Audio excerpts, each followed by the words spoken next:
Έλληνας δεν είναι μόνο αυτός που κατοικεί στο Βασίλειο, αλλά και αυτός που κατοικεί στα Ιωάννινα, τη Θεσσαλονίκη ή τις Σέρρες ή την Αδριανούπολη ή την Κωνσταντινούπολη ή την Τραπεζούντα ή την Κρήτη ή την Σάμο ή οποιαδήποτε άλλη περιοχή που ανήκει στην ελληνική ιστορία ή στην ελληνική φυλή. Ιωάννης Κολέτης, Έλληνας πρωθυπουργός και εμπνευστής της μεγάλης ιδέας.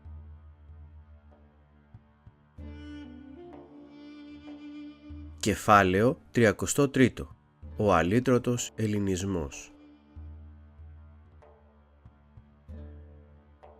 Με την ανεξαρτησία τους, οι Έλληνες ήρθαν αντιμέτωποι με μία άσχημη συνειδητοποίηση. Ο ελληνισμός μέσα στο νέο κράτος ήταν μόνο ένα μικρό κομμάτι από το όλο. Αμέτρητοι Έλληνες ζούσαν μέσα στην Οθωμανική Αυτοκρατορία ακόμη. Οι Έλληνες αυτοί κατά την Επανάσταση διώχτηκαν και πολλοί εκτελέστηκαν. Η παρακμή της Αυτοκρατορίας είχε γίνει πλέον εμφανής. Οι Αιγύπτιοι εισέβαλαν στη Μικρά Ασία και ως αντάλλαγμα για την βοήθεια των μεγάλων δυνάμεων, ο Σουλτάνος προχώρησε σε μεταρρυθμίσεις. Από το 1840 και μετά ξεκίνησε η περίοδος του Τανζιμάτ, που σημαίνει αναδιοργάνωση.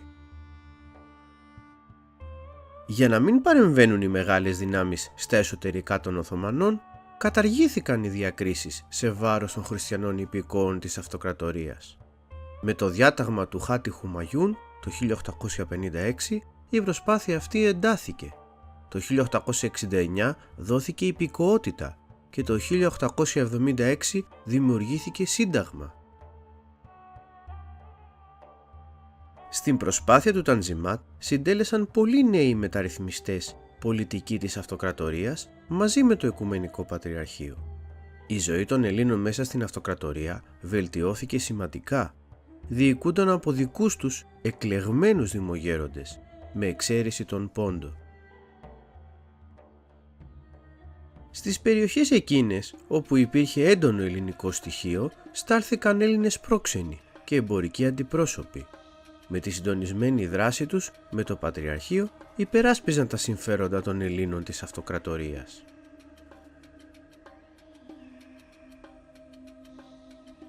Έντονη υπήρξε και η προσπάθεια στην εκπαίδευση. Η ίδρυση της Κεντρικής Εκκλησιαστικής και Πνευματικής Επιτροπής το 1836 δημιούργησε μια κεντρική αρχή που επόπτευε την ελληνική εκπαίδευση μέσα στην Αυτοκρατορία, υπό την προστασία του Πατριαρχείου. Η Επιτροπή αυτή έλεγχε την εκτύπωση βιβλίων και ίδρυε αρεναγωγεία για τα αγόρια και παρθεναγωγεία για τα κορίτσια. Η ελληνική γλώσσα και παιδεία εξακολουθούσε να ενώνει τους Έλληνες αυτούς στην κοινή ταυτότητα, παρόλο που ζούσαν εκτός του ελληνικού κράτους. Στην προσπάθεια αυτή συνέβαλαν και φιλολογικοί σύλλογοι και σωματεία. Η χρηματοδότηση γινόταν από τους ίδιους τους Έλληνες κάθε περιοχής, καθώς η βοήθεια από το ελληνικό κράτος ήταν περιορισμένη. Η οικονομική δραστηριότητα των Ελλήνων, αν και ελαττωμένη από τους διωγμούς της Επανάστασης, παρέμενε ακμαία.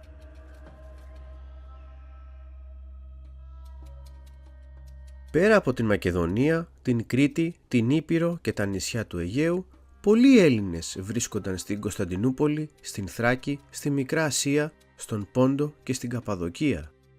Κάθε περιοχή, όμως, είχε τα δικά της χαρακτηριστικά και δυσκολίες. Στη Θράκη, το μεγάλο πρόβλημα ήταν η μείωση του πληθυσμού. Στρατολογήσεις, πόλεμοι, επιδημίες και μεταναστεύσεις αποτέλεσαν τα αίτια του φαινομένου αυτού. Η Θράκη αποτελούσε συχνό πεδίο συγκρούσεων, καθώς γειτόνευε με τη Βουλγαρία.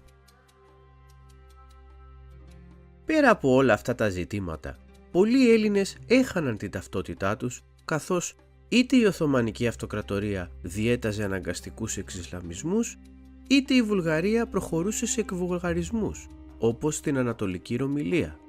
Αντίστοιχα προβλήματα υπήρχαν και στη Μακεδονία.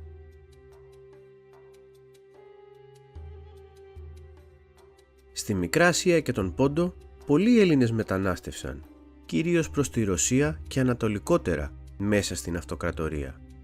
Παρ' όλα αυτά, ο πληθυσμός τους αυξήθηκε σημαντικά και αποτέλεσαν ισχυρά κέντρα. Οι Έλληνες αυτοί διέπρεψαν στο εμπόριο και την ναυτιλία και απέκτησαν πλούτο. Τον αξιοποίησαν για να ενισχύσουν την παιδεία και την ταυτότητά τους, εκδίδοντας εφημερίδες και βιβλία, ιδρύοντας ξακουστά σχολεία όπως την Ευαγγελική Σχολή στη Σμύρνη και το φροντιστήριο της Τραπεζούντας. Πολλοί Έλληνες ήταν κρυπτοχριστιανοί. Είχαν ασπαστεί δημόσια και επίσημα τη μουσουλμανική θρησκεία, αλλά στην πραγματικότητα παρέμεναν χριστιανοί. Με το χάτι Χουμαγιούν αποκαλύφθηκε το μεγάλο μέγεθός τους. Η αυτοκρατορία, θορυβημένη, σταμάτησε να τους απογράφει. Αντίστοιχη ήταν και η εικόνα του ελληνισμού στην Καπαδοκία, στα βάθη της Ανατολίας.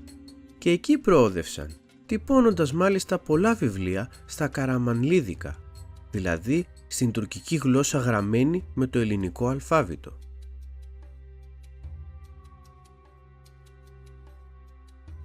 Στο τέλος του 19ου αιώνα, ο αλήτρωτος ελληνισμός διατηρούνταν ακμαίως, ευνοημένος από το Τανζιμάτ. Και αν το ελληνικό κράτος πολεμούσε με όπλα και πλοία, εκείνος πολεμούσε με την παιδεία και τον πλούτο του, διατηρώντας την ταυτότητά του.